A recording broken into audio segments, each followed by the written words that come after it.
중국 공산당이 가지고 있는 가장 큰 착각 중에 하나는 자신들이 하는 일은 항상 옳고 반드시 성공한다. 이런 일종의 엄청난 정신승리 속에 빠져 있다는 겁니다.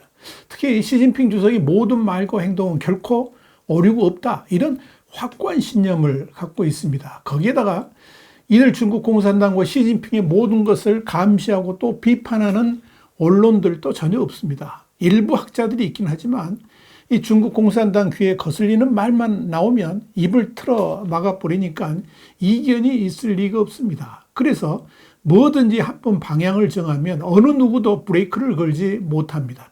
그런 중국 공산당의 속성이 그대로 반영된 것이 지금의 중국 경제입니다. 그리고 그 중국 경제 몰락의 한가운데 부동산 정책이 있습니다. 이 블랙홀이 된 중국 부동산에 대해서 Y타임스가 심층 분석해 봤습니다. 지금 시작합니다.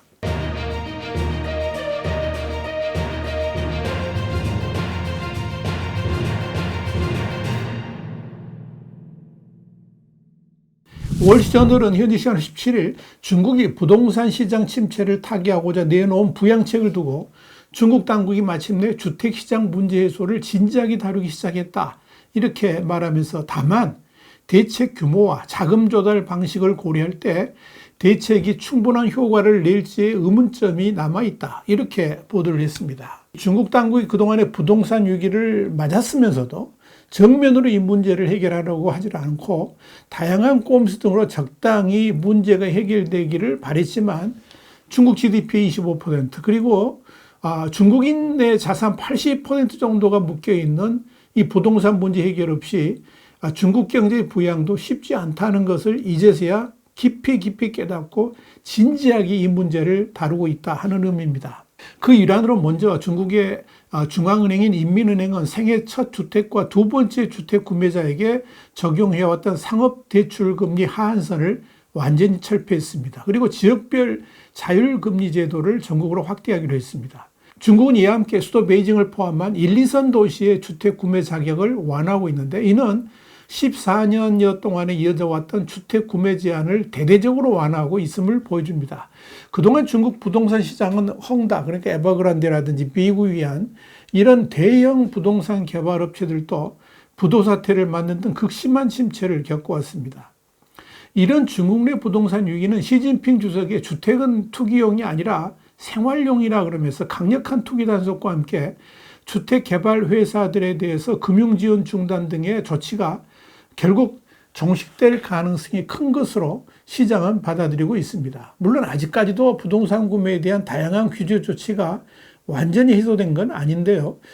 도저히 풀리지 않는 부동산 위기를 어느 정도라도 해소하기 위해서 결국 시진핑 선언의 사실상 폐기를 검토하기 시작했다라고 볼 수 있을 겁니다.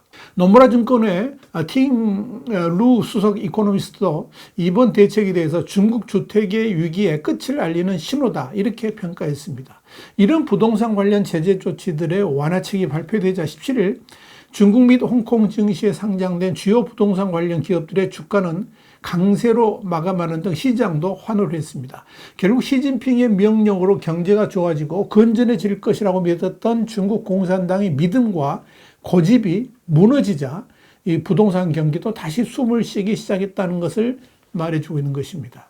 그렇다고 당장 시행되는 규제 조치 완화 방안으로 중국 부동산 위기가 완전히 해소의 길로 갈 것이다. 이렇게 보기에는 아직 이릅니다. 이제 첫 발을 내디딘 정도의 미약한 수준입니다. 이런 점에서 월스트리트저널도 이번 대책은 규모 면에서 문제를 해결하기에 부족한 데다 자금 조달 방안에서 한계를 가진 것으로 보인다라고 지적을 한 겁니다.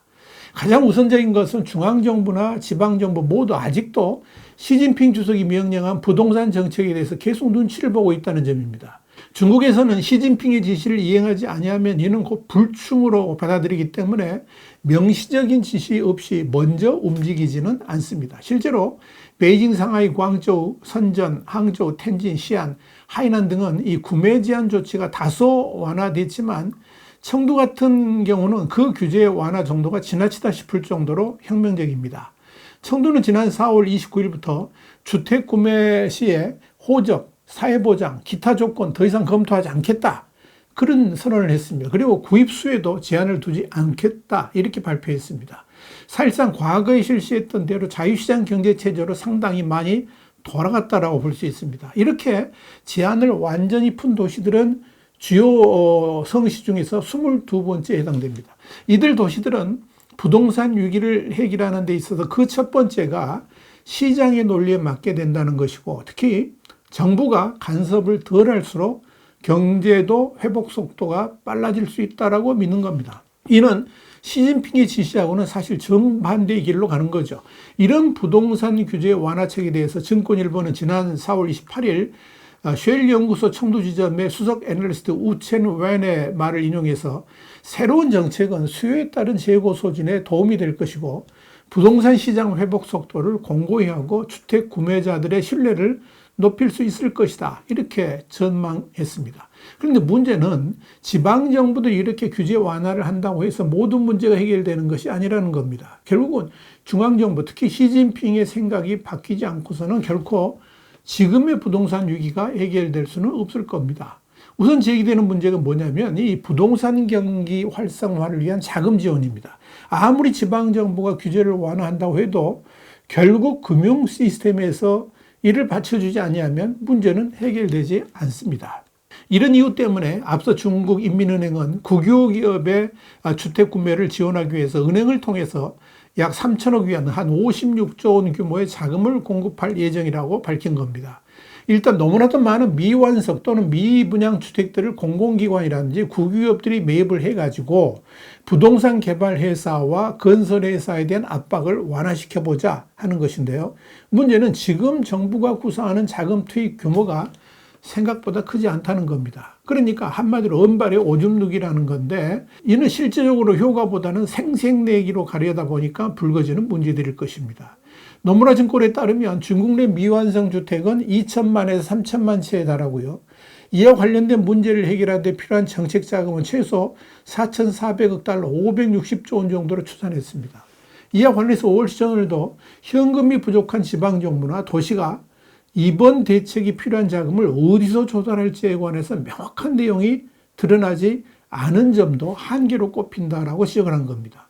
또한 BCA 리서치의 아서 부다기아는 중국 부동산 시장의 침체에 의미 있는 영향을 미치려면 최소 5조 위안, 한 936조 원이 필요하다 그러면서 관건은 얼마나 빨리 투입하느냐에 달려있다라고 말했습니다.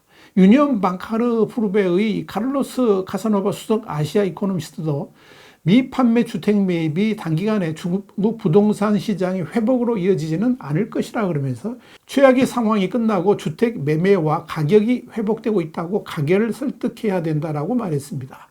이렇게 지금 중국 당국이 부동산 침체를 극복하고자 내놓고 있는 방안들이 아직 미흡하다고 평가하는 가장 큰 이유는 사실 중국의 부동산 위기 깊이가 워낙 크기 때문입니다. 또 그 깊이가 중국 당국이 상상할 수 없을 정도로 이미 깊은 골병이 들었다는 것을 의미하는 겁니다. 그 현상이 지금 나타나고 있는 겁니다. 중국의 경제매체 차이시는 지난 4월 30일 곳곳에서 계속되는 경기 부양책에도 불구하고 부동산 시장은 계속 부진하고 있으며 부동산 100대 기업의 매출도 압박을 받고 있다 그러면서 시장조사기관 CRIC가 4월 30일 발표한 자료에 따르면 부동산 100대 기업의 이달 거래액은 3,121억 7천만 위안으로 전월 대비 12.9%, 전년 동기 대비 44.9% 감소했다라고 보도를 했습니다. 이러한 월간 실적은 역사적으로 가장 낮은 수준이다. 차이시는 그렇게 설명하고 있습니다. 문제는 이런 흐름이 앞으로 더 나빠질 것이라는 점입니다. CRIC는 100대 기업의 이달 매출액 절대치가 지난달과 비슷하거나 소폭 줄어들 것이고 2023년의 기저효과를 고려한다면 전년 동기 대비 실적은 여전히 감소세일 것이다. 이렇게 내다봤습니다.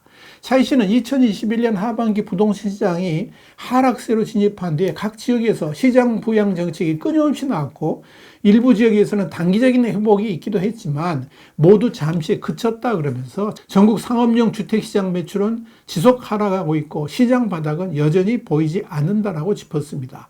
부동산 기업들의 투자 심리를 반영하는 토지거래 시장도 얼어붙고 있습니다. 중국 광다증권은 바오리와 왕커 그리고 차이나 머천트 프로퍼티 등 정상 영업 중인 부동산 업체 10곳을 추적 조사해서 지난달 발표한 연구 보고서에서 올해 1분기 이들 10개 기업의 토지 취득액이 350억 위안, 한 6조 8천억 원으로 전년 동기 대비 49.4% 줄었고, 매출액 대비 토지 취득액 비율은 10.8%로 작년보다 1.2%포인트 낮아졌다라고 밝혔습니다. 차이 씨는 이어서 부동산 업체들이 토지 매입에 나서지 않으니 여러 지방정부의 거래 활성화 정책도 효과를 거두지 못하고 있다, 이렇게 짚었습니다.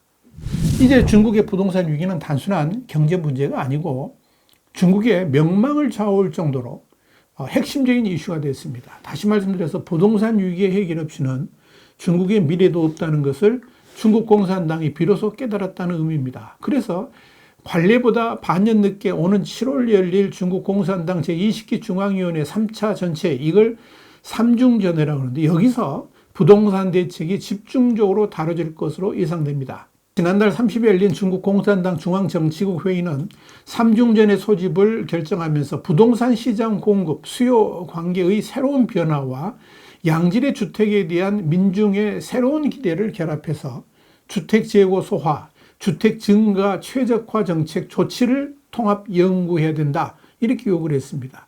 이에 대해서 싱가포르 매체인 연합조보는 중앙정치국 회의에서 부동산 재고 소진이 직접 언급된 것은 공급 과잉이 문제였던 2015년, 2016년 이후 처음이라 그러면서 중국 당국이 저소득층용 보장성 주택 건설, 공공인프라 건설, 성중촌, 그러니까 도시 내 낙후지역 재개발 등 3대 프로젝트를 가속하라고 하는 그간의 입장에서 벗어나서 주택 재고 소화로 방향을 바꾼 것이다, 이렇게 의미를 부여했습니다. 문제는 이런 공급 과잉을 해소하는 데는 천문학적인 자금이 필요하다는 점입니다.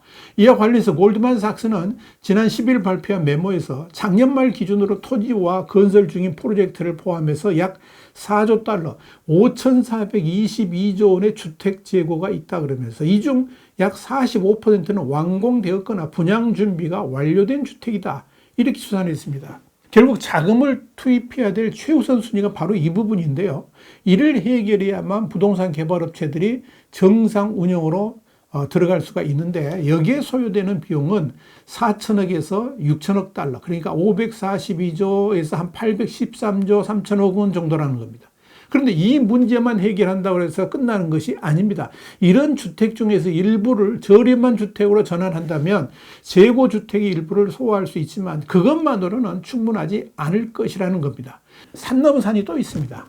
정부가 주택 구매자에게 또다시 막대한 보조금을 지급한다 그러면 도덕적 해이가 발생하게 되고 또 다른 거품을 불러일으킬 위험이 있기 때문입니다. 특히 이런 과잉 공급에 대해서 시진핑이 앞장서서 비판해 왔던 것인데, 이를 자신이 먼저 나서서 해결하기도 참 어려운 것이 지금 중국의 현실입니다. 그렇다고 이 문제, 그러니까 공급 과잉 문제를 해결하지 않고서는 부동산 위기의 극복도 어렵다는 점에서 시진핑과 중국 공산당의 고민은 더욱 깊어지고 있는 겁니다. 이렇게 중국에 있어서 부동산 문제는 중국 공산당이 안고 있는 최대의 과제가 되었습니다. 이는 시진핑의 어설픈 사회주의 정책이 빚어낸 결과입니다. 결국 자유주의 시장 경제 체제로 되돌아가지 않고서는 해결 방법도 쉽지 않을 것이고, 특히 그동안 저질러 놓은 심각한 문제들을 해결하지 않고서는 중국 경제의 위기도 넘어서지 못할 것이라는 점에서 문제의 심각성이 있는 겁니다. 그런데 잊어서는 안 될 것이, 이 중국의 부동산 위기가 해결되지 않으면 아시아 경제 자체가 인플레이션 완화 등으로 연착륙할 가능성이 커진다는 겁니다. 국제통화기금, 그러니까 IMF의 분석이 그렇습니다. IMF는 우선 중국의 부동산 위기로 인해서 아태 경제 둔화 속도가 예상보다 느려질 것이라고 그러면서 아시아 경제의 가장 큰 위험은 중국 부동산 부문 조정 장기화로 수요가 약화되고 디플레이션 가능성이 높아질 수 있다라고 전망을 한 겁니다. 자, 이래저래 주변국까지 피해를 입히는 최악의 빌런 국가가 바로 중국이 아닌가, 그렇게 생각이 됩니다. 와이탄 정세 분석이었습니다. 감사합니다.